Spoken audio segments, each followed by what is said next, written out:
back to Lombardi Sweep. We are finally into the preseason. We're a couple of weeks into training camp. The Packers play the San Francisco 49ers in San Francisco on Friday. Always a matchup that we do not look forward to. Hopefully, we just get it out of the way nice and early this year. Janet Wilson, Trevor Land, Luke Reimer are here. I am Zach Bruner. But before we get to the training camp battles, we can just start out with some housekeeping stuff, some Packers news that occurred this week. There's a couple players cut, a couple players brought in. There was we have a pretty big need for long snapper at this point right now. We just cut a long snapper because he was so bad, not because the other long snapper won the job, really. So I think the Packers are in the market for one. But they cut a long snapper, Steven Wordle. They didn't sign one. They also cut wide receiver Osiris Mitchell. Obviously, he was a USFL champion.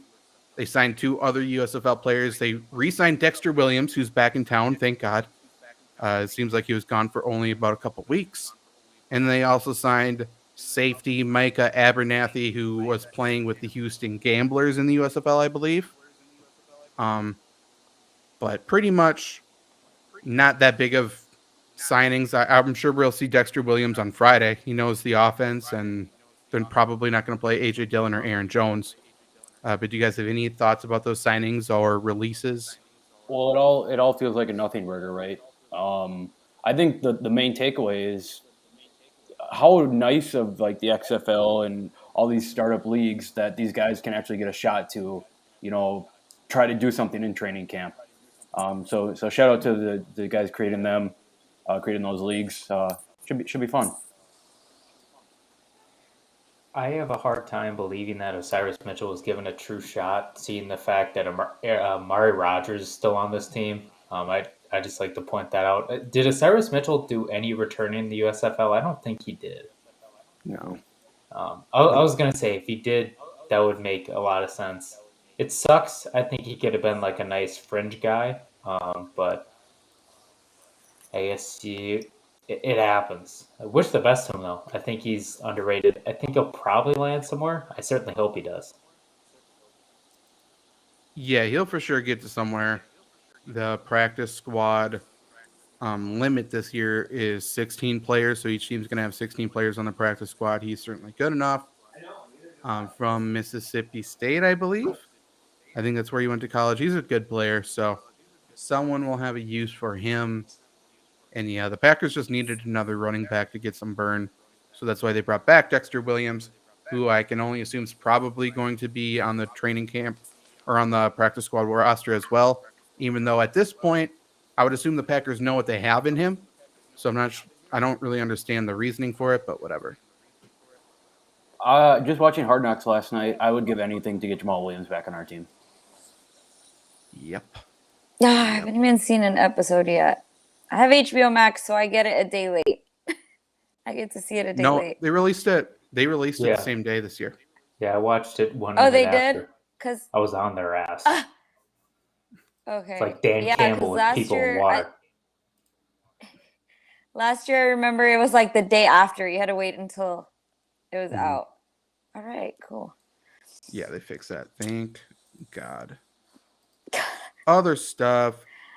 Next Tuesday, the Packers will have to trim their roster to 85. So expect other cuts coming. We'll see where. I'm not overly excited about it because usually that's where we slash some of the guys who have been looking good on special teams. However, it seems like Gutekunst is going full beta mode to Rich Bisaccia right now, which is a good thing. So maybe we won't have preseason or won't have special teams players cut this year, which is a great news. Just to speak on cuts, and maybe this is more down the line when more cuts are made, but the Packers did, kind of signal out guys who aren't going to play on Friday. One of those including was Sammy Watkins. I assume that, that's almost guaranteed that Sammy Watkins is going to make this team. Yeah, he'll be the starter opposite of Lazard. Yeah.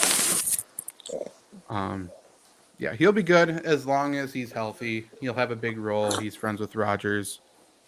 I also forgot that Sammy Watkins said the earth was flat like 2 years ago. He did. He sure did. So I'm sure Henry Rodgers Him and Rogers have a great connection. They do actually. they're very good friends. Imagine Yeah. Rogers is just going to torment Sammy Watkins next offseason with all the ayahuasca in Peru. He's gonna make him chug it. There was a GM press conference and head coach press conference today. They talked a little bit about the preseason game and stuff. They haven't announced who's playing, who's not playing yet. But to Luke's point, they kind of gathered a group of players after practice that hinted at these were the players not playing. Pretty much the veterans that are locked into their spot and we know what they are, they're not going to play. So you're talking about the receivers, the starting ones. So Lazard, Cobb, and Sammy Watkins aren't going to play. Aaron Rodgers isn't going to play. I imagine both Jones and Dillon will not play. We need to see the offensive line. So all the healthy starters right now, they're going to hopefully rotate Royce Newman, Zach Tom, and the other guy there the whole time. I'm not even sure what his name is. What's that script's name? Jake Hansen. He's not very good at football, guys. He's the backup center. He's also getting some run with the ones at right guard. Expect to see a lot of those guys. I could see them going for like the full first quarter. Jordan Love's going to be playing quarterback. I imagine we will see Jordan Love for the first half and see Danny Etling for the second half. Thank God Kurt Benkert's not on the team because he could possibly show up Jordan Love, and we would not want that, would we? Defensively, it's pretty much the secondary guys we know, and Rashawn Gary and Preston Smith. They won't play. Or Kenny Clark. No point. So, right before we get into who we're specifically looking at, and obviously we're playing against the 49ers. If you have any question about what the 49ers are going to do with their players, the coaches talk. They usually mirror each other. So a lot of the veterans for the 49ers will not play as well. Before that, though, getting into Gutekunst's press conference today, because I am unbiased, guys, I'm going to say some good things about Brian Gutekunst. And we're going to get these out of the way, so then the rest of the season we will be good to go. But it seems like Brian Gutekunst is getting more confidence, which is good. And he is no longer trying to be Ted Thompson, which is good. And he is also being a complete beta bitch to Rich Bisaccia, which is double good. And he talked about how Bisaccia influenced all the pickups that have been going on recently. Obviously, they added some good special teams guys. Someone specifically brought up Rico Gafford, who we talked about for a couple weeks in a row now, who we really like. Gutekunst said specifically, word for word, Rico Gafford goes against everything I've ever been taught. Some mentors of mine would not be happy with Rico Gafford. And they're talking about how he's too short to play in the NFL. He doesn't check the boxes. And that's, typically in the past, Gutekunst would have a checklist when he's signing guys, and Rico Gafford wouldn't be on the team. But since Bisaccia bullied him into doing it, it looks like we have a special team starter. And that's good. So I'm going to praise Brian Gutekunst for that. Would anybody else like to praise Brian Gutekunst for that? Right? No. No? Okay. I'm happy for him. I'm happy that we're taking steps in the right direction. No? Okay. Well. No, also, Zach, I agree. I do agree with you. We're trying to get better. This is good. Personal growth is good. Right. And that has been more abundantly clear that what we need to get better on is special teams. So if I'm seeing one player that's getting signed to special teams, I am very happy, considering that we had horse shit last year. See, I'm not, because it took an NFL GM 3 fucking years to learn this lesson. Like, what? People change, Trevor. We can't keep moving the bar down and be happy when he, trips over the bar. Good, you did one, now keep it moving. I'll start praising you if you can keep it moving. I'm going to agree with Luke. As long as we're adding anybody just to try to improve try to move forward in some sort of way, then I guess we'll give him a Scooby snack for that. If we're going to pretend Helen Keller knew how to spell water, I think we can at least give Gutekunst a pat on the back. Even though he might not know what he's actually doing, he got to the desired result. You definitely had that written down before. You're like, how No. can I It's slide something this I in believe here? in, though. I've been That thinking made about it no quite a bit lately. sense. How does it not make sense? You can't just throw that in the middle and act like nothing happened. You can drink the Helen Keller Kool-Aid if you want, but I'm not for it. Yeah. Getting to the however you can get to the right point is fine. You know, it's kind If of someone else is writing it down and saying you said it, that's fine, as Sure. long as the decision gets made. It's Helen like Keller wrote a book, guys. it's like Drake I'm writing sure music. she did. Who sparked this fascination with Helen Keller? That is. It is a fascinating story. Too bad she's Yeah. not around to tell it.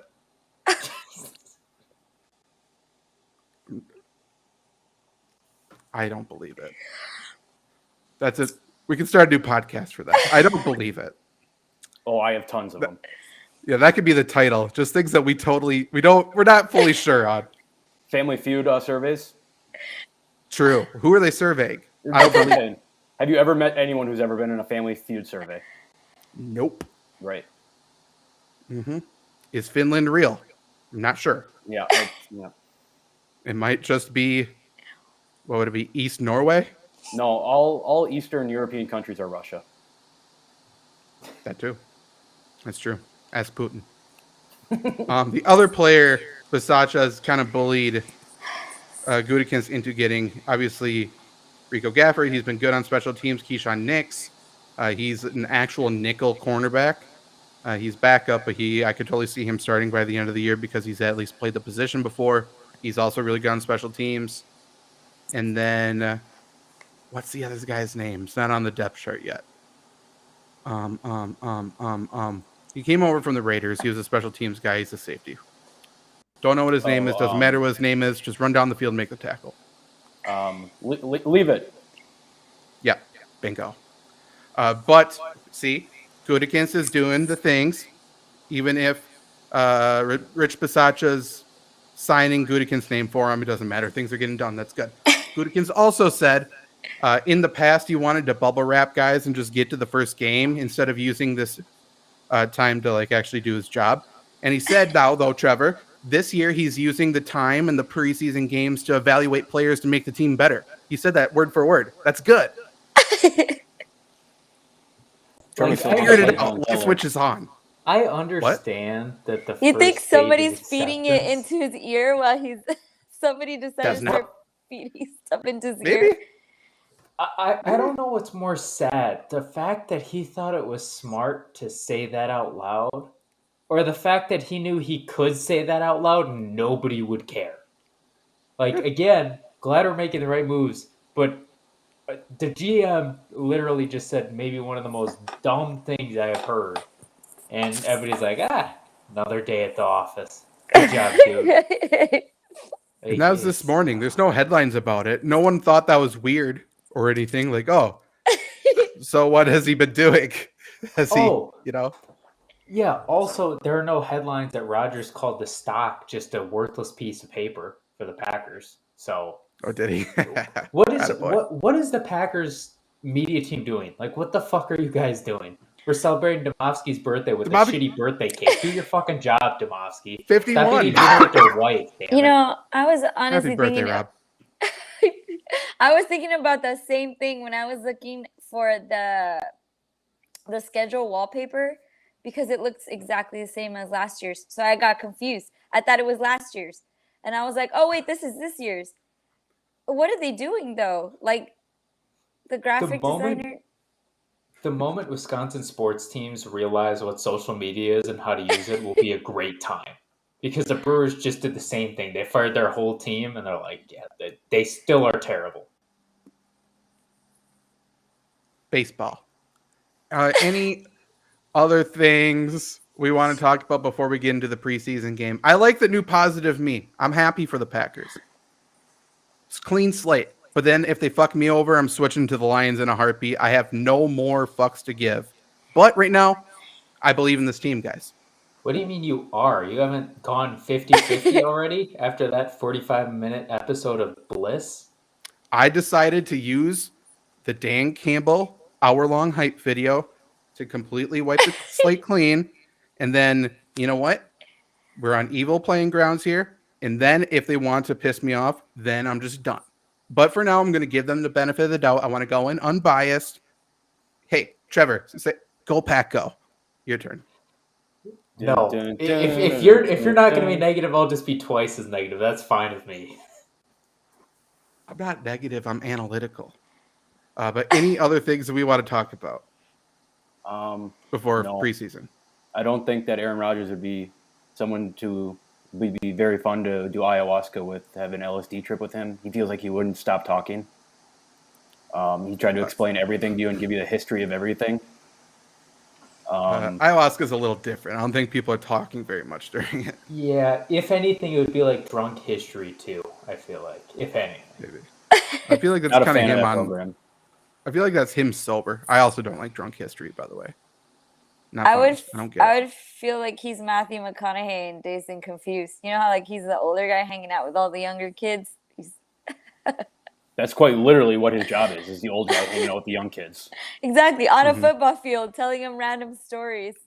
You just gotta keep living. LIVIN. I'm sure him and Jordan Love really relate to each other. They seem like the same kind of people. Let's go into the preseason game. Again, Friday they play 7:30 on NFL Network, 7:30 Central Time, final game of the night. No other time in that specific time slot, so all eyes will be on that game. Like we said, a bunch of the veterans will not be playing. So who are the players you're most interested in watching, the position battles you're most interested in watching? Because it sounds like no matter which side of the ball, the Packers are going to get a pretty good test because offensively, we know we're going to see a big dose of Trey Lance for the 49ers offense. We know the Packers haven't. They've selected not to stop running quarterbacks in the past. That's been their game plan, it seems like. So maybe we'll change that around this year. But Janet, what players, what position battles, what are you looking forward to for Friday? I want to see Jordan Love. I know that's like really random, but I did watch the pressers. I felt like Matt has maybe little to no confidence in Jordan Love. He sounds very questionable about him, which is kind of strange as a head coach for me. Brian had like this really big confidence on him, like, oh, he's ready to go. He's like, and then Aaron talked about him too, kind of like lacking confidence. So I don't know what Matt and Aaron are seeing. Obviously, maybe I do know that they are seeing and Brian isn't. But I want to see that. Romeo Dubs, whatever his name is. I want to see, whatever his name is. I want to see what he's got. Hopefully they throw him in there. I want to see, I heard them talk a lot about consistency, which is what they were saying, like as far as the players, it's different when you're practicing and then it's different when you're on the field in front of, the big lights and all that stuff. So I've been hearing like nothing but good stuff about them during practice. And I just hope that that kind of confidence and all that good talk doesn't go away once they actually step on the field under the lights and all that stuff. So all that good, gossip and all that good talk, I hope that I get to see it. Hopefully. Trevor, what are you looking forward to? I'm most interested to see the stuff that I don't think a lot of other people are going to pay attention to at all. I want to see the wide receivers. More importantly, I want to see their body language towards Jordan Love. Jordan Love is going to mess up in this game. I'm not saying he's going to throw like 4 picks, but he's going to screw up. I want to see the body language of the wide receivers. I think that's going to be really telling. Because I think if the body language of these receivers is bad, like when he's missing passes, that tells me that this is a thing that they're like used to, that is happening, and they're like, shit, more of the same. I think that's going to tell us more than anything else, because if anybody knows him and is actually going to be honest about it, it's going to be the nonverbals from the wide receivers, in my opinion. And it's year 3. If he doesn't have it together this year, like I don't know what he's doing. So I'm going to be really interested to watch the wide receivers. I know some of them need to get a spot. I know they can't, flip them off on the field, but I have a feeling some of them are not going to be too happy, and we'll see that. And just to, I guess, play the other side of the ball, you guys both kind of mentioned offense there. I'll talk about defense. I mean, I think I want to watch the whole defense, right? I mean, on this show, we've talked about severe lack of depth on the defensive side of the ball. Like, it feels like every single position is probably up for grabs for a backup spot or a second backup spot. So everyone's, that's been our thing. Everyone's talking how great this Packers defense is, young, hungry, whatever. The depth behind it, if one guy goes down, that's the first domino falling. And, by week 10, we're back to that, to the horrible Packer defenses. So I think it's key. I mean, I want to see Shamar John-Charles out there. TJ Slayton, of course, those are my guys. But that linebacker, is no chance Ty Summers makes the team again, right? I thought he was. I think he just got hurt, so that could be bad news for him to do so. Yeah. Is this guy? I'm currently looking at the Packers long snapper, by the way, because I didn't know who it was. His name's Jack Coco. He's got shirtless pictures of his body transformation on Twitter, tweeted by his college strength and conditioning coach. What the heck? Okay, so he's a walk-on offensive lineman transformed into a tight end, and then he signed with the Packers as a long snapper. Why don't we sign every player out of position? It makes no sense. I wonder why the long snapping is not going well, guys. It's really crazy. Can't believe that hasn't worked. Jack Coco is a barstool athlete, though, so I believe he can turn it around. Is that his mom? His mom takes really cheesy pictures with him during football games. Is that his mom? He's got a sponsorship with TiVo. TiVo's still a thing? That was like 2002 only was TiVo, and then it never existed after that. I thought it was a joke. I clicked it. TiVo's got an active Twitter account. Huh. I mean, so does Blockbuster. So there's another one to the I Don't Believe It podcast. Doesn't Toys R Us also have a Twitter? Maybe, but TiVo just tweets about other companies. It looks like good for them. I'm pretty pumped for them. They're really jacked up on Pluto TV and Netflix. It looks like. Speaking of, I'll just go quick here of companies that don't exist anymore. What great marketing that Choco Taco is back after a week of people just going absolutely nuts that it was gone.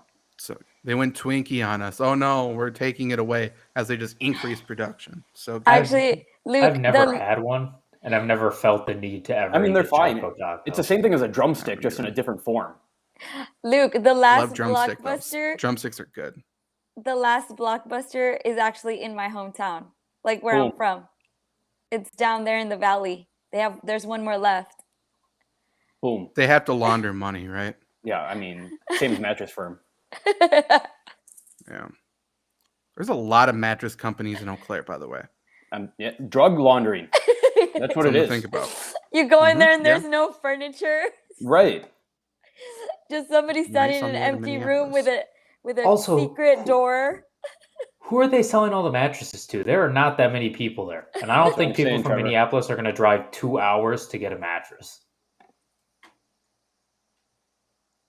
This is really random. I'm going to drop this in the Slack chat. It's a Halloween picture from Jack Coco. Look how stacked this black dude is.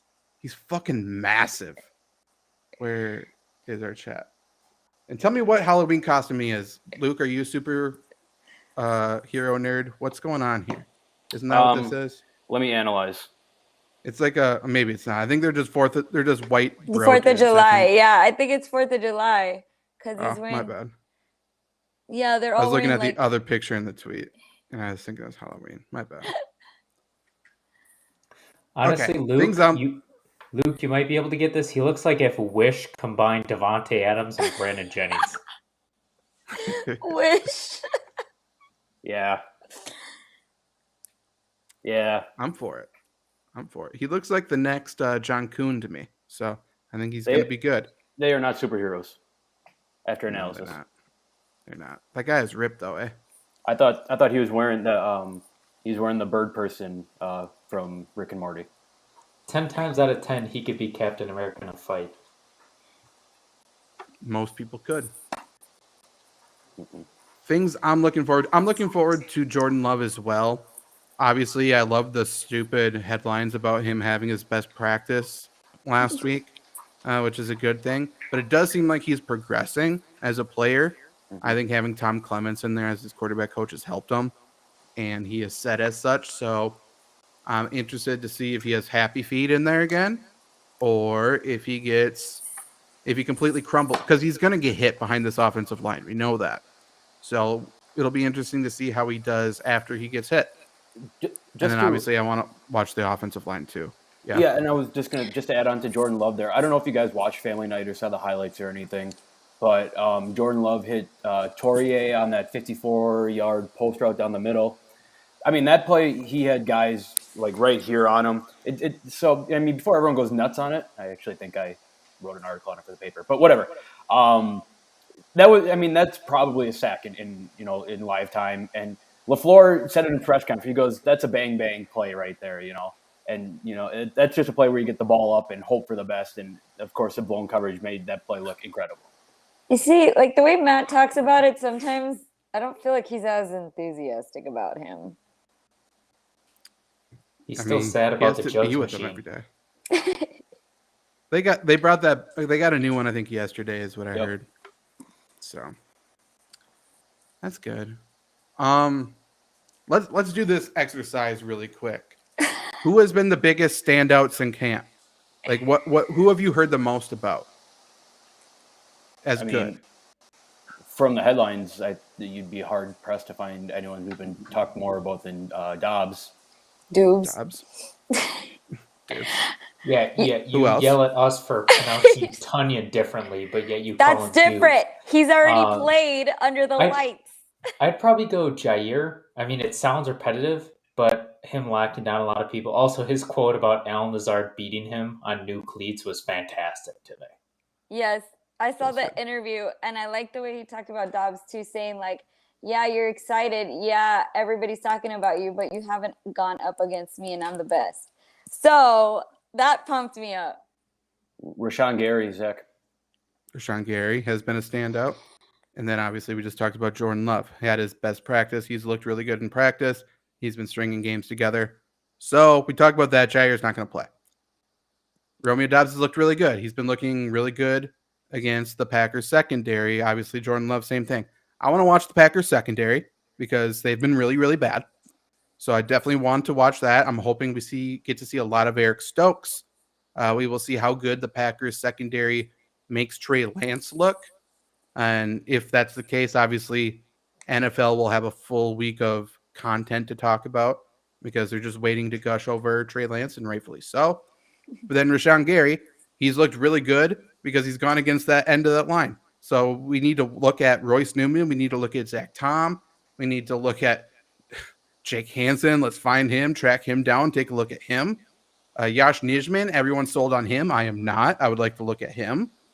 The only two players on this offensive line that I'm sold on that are healthy are John Runyon, and Josh Myers is good enough, So I want to look at everybody else.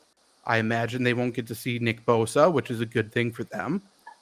But there's still going to be some good defensive players for the 49ers, and we will see how much the Packers opt to use tight end to chip on that right side, or if they literally are like they make a conscious decision not to give them any help and throw them in the deep end just to see how bad they are or if they can recover.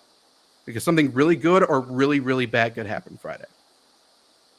Agreed. Which is fun. I'm also very interested to see Tyler Davis, see what they want to use him for, because Friday is the day that you should figure out why he is on the team. Mm-hmm. Gutekunst was talking about him today too, quarterback turned tight end, because again, we do not want a single player playing their normal position on our football team. So, yeah, Positionless we will football. see. True. And he was we are. he was a quarterback before that. So Yeah. We will see. We will see what happens there. I'm also interested to watch the entire coaching process in terms of Stenovich is going to be calling plays, I assume, for the first time, essentially. So we will see how smoothly or not that goes. See how angry LaFleur gets on the sideline. See if we send out 10 guys instead of 11 guys. Like, all these things are probably going to happen somewhere. I'm guessing it's not going to be on special teams. So we'll see if Joe Barry does it or if Stenovich does it. That entire process will be interesting, I think. Because I think that's a pretty big change this year. That's one big piece of the pie that we have had for the past few years that all of a sudden we're completely throwing it up in the air. And then we need to see Jack Coco, don't we? Let's see Jack Coco snap some fucking balls. I want to see a tight spiral. I want to see him drill Pat O'Donnell in the temple with the ball when he's holding. Let's see how bad he is since we cut the other long snappers. So we have one long snapper here. Want my prediction? I'm going to guess he's going to be terrible. We're going to cut him on Saturday or Sunday, and there's going to be a couple-day period where the Packers have 0 long snappers on the football team. It's going to be fun, and I am going to make sure everybody knows about it. That's a role. That's a role for Jordan Love. It's like high school all over again. Just throw your quarterback at a long snapper. Or let's go for 2 every time. Why not? I'm down with that. Let's stop fucking around here. Let's just do our thing. We'll go for it on 4th downs. We're good. Madden. Play Madden. That's right. Let Aaron Rodgers do what Aaron Rodgers wants to do. Any other people or positions you're interested in watching on Friday against the 49ers? I think we listed them all off. One player, I just saw him on here, just because I haven't heard anything about him. Kingsley Enagbari or whatever. I haven't heard a single thing about him. I want to see how he does. So let's watch that. And Shamar, Love him. love Shamar. Let's see what he does. Janet, you got a dentistry fact for us before we get out of here? Or does anyone else want to talk about Helen Keller and stuff? When you bite down, you are biting down with the force of 200 pounds. That's not true. It cannot be the same for every person. Now we got this segment's got to get cut. We gotta look at it. Hell no. We gotta look at it though. What's that mean? Yeah, it was supposed to be a fact, Janet. Get with the program. It was on the fact thing. It says you bite down with a force of 200 pounds, which is kind of obnoxious because I literally train like my legs to squat and I've only gotten to 175 pounds. You know how they figured that out, Zach? They asked the panel at Family Feud, and they just said 200 pounds sounds right, and they just set that in there. ScienceFocus.com says 162. Just saying. Ooh. So maybe we do need to take a look at it, guys. What if it depends for the person's size? Like maybe I would be 100. That's what we're saying. That's what Does nobody listen to me on this podcast? I'll just bounce. Like, that's fine. You know that thing that people say, like you can bite through your finger, but your brain won't let you? No chance. Right, yeah. No chance you can bite through your finger. Especially with how many hard get bones drunk are in Wisconsin. Go bite through a chicken leg. You're right. Fucking scientists. You can though. No. Prove Janet, it. Let's take a look at it, Janet. We're over 2. I've been through one. I don't know, maybe if I've got like giant teeth. Oh, chicken leg. A chicken Not finger? leg. Or have you been through a finger? Janet just shows up. Chicken She's got leg. fingers like Megatron. That's Janet's punishment for kindergartners is biting their fingers. Instead of biting hasn't kneecap, gone well with the 4th graders. She can't do the whole kneecap, so she takes So fingers. we have to do it like on some sort of like Saw episode or maybe a Saw movie like needs to come up with Jigsaw says you have to bite through your fingers in order to escape. Then we'll know. Because nothing's more reliable than Saw movies. Incredible movie franchise. Yeah, exactly. I'm pretty sure they do their, research. My How do favorite you- thing I'm was, sure they do. How Yeah. would I've they never come been up- more frustrated in my How- time on this show. How would This is they ridiculous. come out? How would they come up with those machines if they wouldn't know that it could happen? Have to research it. That's Yes, correct. because I it is agree. nonfiction works. It's one thing else I like what about does Paul Saw Blart take down all the criminals? I don't know. about Saw is that like for the last 6 movies that they put out, they said everyone is going to be the last one. Mhm. I love that. No. Yeah. Good marketing. Yep. Got to see This the is last it. one. It You all know? comes. Is he really dead? Is It all Jigsaw comes really together in dead? this one, and then something new happens. Wait till you see what Jigsaw's up to this time, and it's the last one, so you know something's gonna be big. Hmm. From the grave. I like it. Mm-hmm. The Imagine all the research they've done during COVID. This next one's gonna be good. Oh, That's what I'm yeah, saying. that is true. Like Mhm. like for Jackass, how they had to take that year off for COVID. That probably helped them think of so many things. I believe Jackass did do research. That's the group I do believe actually probably did. My favorite bit was the one where they had them all like sign for COVID and get tested, and they send them to the tent, and the Yeah. moon bounce just opens up on them. That was my favorite bit. That was a good one. Let's go out on that before Trevor. So frustrated right He's now. so I mad. can't. And guess what's waiting for me tomorrow? Fucking Cleveland. So it's not getting better. Before Surprise. we leave, should we give score predictions? Sure. Yeah, let's do that. We'll get into the process of doing that. Luke, since you said that, what is your score prediction? 27-14 Green Bay. A lot of points. Yep. I was gonna say that's a lot. I don't think it's gonna be high. I think it's gonna be like, really, guys? They don't want to know what I have to say, I guess. Okay, I'll go with that. 20. I was gonna say 20-7 Green Bay, but I don't think it's gonna be that high scored game. I will go with 20-13 49ers. I'm going 31-12 49ers. I think they get like a pick six or a Jesus. special teams touchdown. That's why A it's lot of so points, much. guys. Also, Trey Give me the Lance is over. going to dissect the shit out of Eric Stokes. He's only gonna get one drive. I believe in Trey Lance. I do too. I love Trey Lance. That's a lot of points. I Jimmy do like G is him just too, gonna be but not that dropping much. dimes. That guy's still alive? Ah! Okay, this was Lombardi Sweep. We'll be back next week to talk about the preseason game and preview the next preseason game. Subscribe, like the channel. See you next week.